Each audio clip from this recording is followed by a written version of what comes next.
How's it, guys? Welcome to the channel. So the first thing I wanted to let you guys know about is that spring is in the air. So I know you guys in the Northern Hemisphere are getting ready for autumn, but we are getting ready to see the loveliness of nature just spring into life. So the other thing I just wanted to tell you guys about is that South Africa is now moved to level 2 lockdown. So most of the businesses are opened, and by the end of this week, all the kids should be back at school. My daughter says that at her school, they go on alternating days. And yesterday was the first time my son went to school. So things are sort of getting back to normal, but we'll see how it goes. We are sitting at an 84% recovery rate at the moment. The sale of alcohol and tobacco has been re-permitted. It was banned for the last 5.5 months. And now we can go visit our families. So things are looking good. Okay, guys, so we get to the main topic of this video. I wanted to just re-explain why I started this channel. I actually needed a place to put up my observations where flat earthers can find them, because flat earthers say a lot of things. And for the past couple of months, I actually forgot because I was more concentrating on my own observations. But watching Jut Monk the Drunk Monkey, it reminded me of all the lies that actually flat earthers tell to try and convince us of this non-existent flat earth.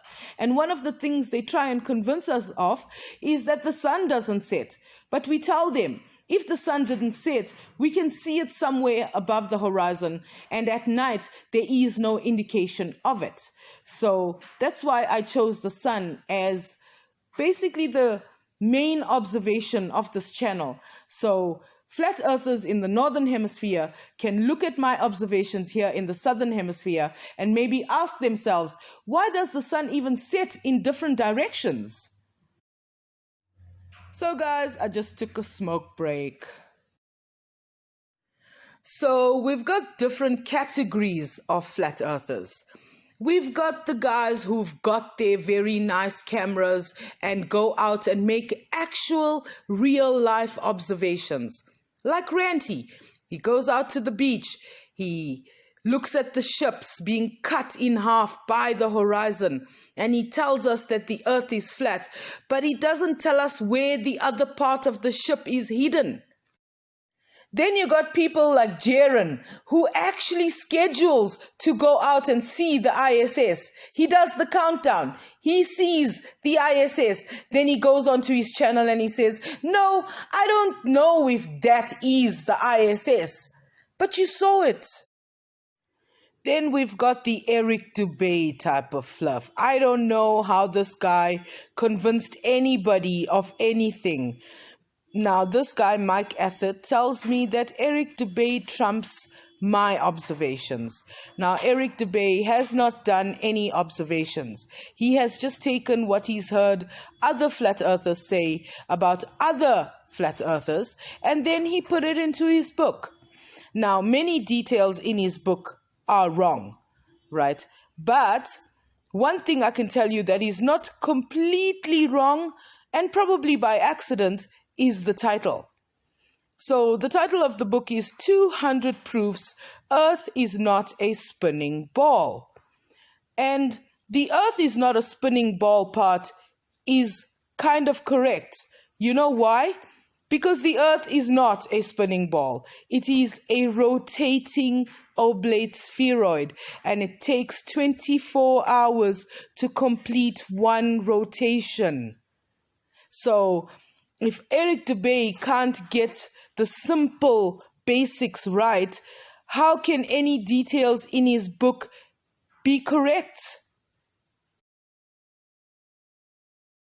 Then you got the type of fluff who just repeats what he heard other fluffs say about experiments cited by other fluffs, right?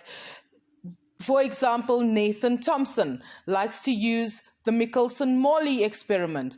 Now, Nathan Thompson doesn't even know the details of that experiment because he thinks that Michelson and Morley is one person. It's two guys who had a hypothesis. They wanted to know if the Earth is moving through a medium as it is orbiting the sun. Their experiment was not set out to show that the Earth is flat and stationary. That's not what they wanted to do. They wanted to demonstrate whether the ether exists. By the way, that's what they prematurely named it. And they found that there is no ether. The Earth is just orbiting the sun through space. And that's why they couldn't make a detection. There wasn't anything to detect. And then flat earthers have taken this to be flat and stationary, and now they can't look past it. So guys, just coming back to my observations, the following few clips are of my experiment with my makeshift Jippo solar filter. So here we go. As you can see, I got a green piece of glass, and this is with just one, and you can see the glaze still very prominent with a what do you call it? A lens flare. The lens flare is also very prominent. Here I use two glasses and it's not zoomed at all, and that is the true size of the sun from my perspective here on Earth through my camera. Here I just zoomed it a little bit so we can just gauge, have a better idea of what we are looking at, still through the double glass solar filter. And just to reiterate that the sun is not green, it's the glass that is green. Here I just want to bring to flat earthers' attention that our atmosphere around the Earth is actually very special. The sun's light interacts with our atmosphere, and therefore we see what we see. Okay, so if you look straight up, the sky is always a little bit bluer than if you look closer to the horizon. Why is that?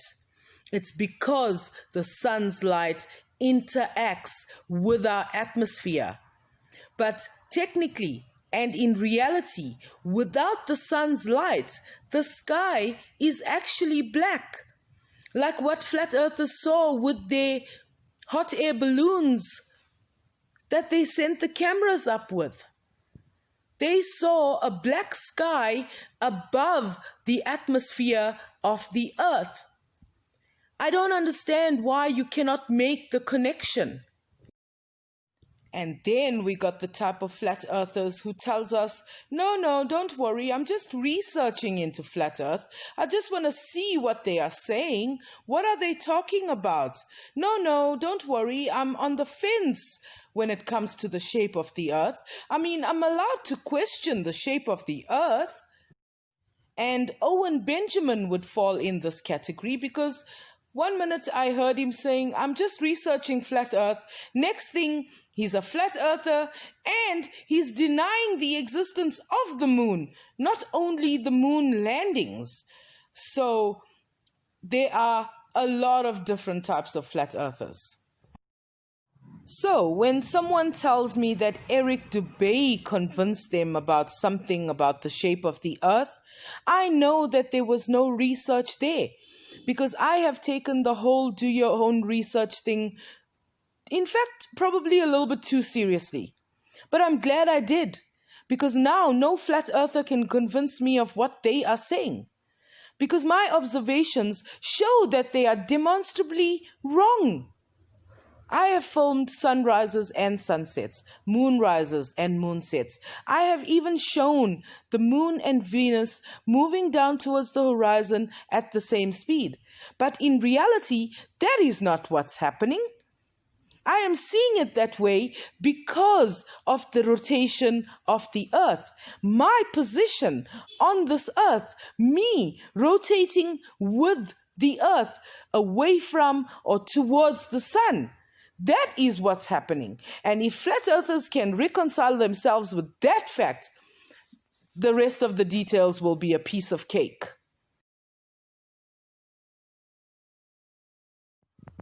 Thank you for watching. Be safe. Catch you in the next video. Bye.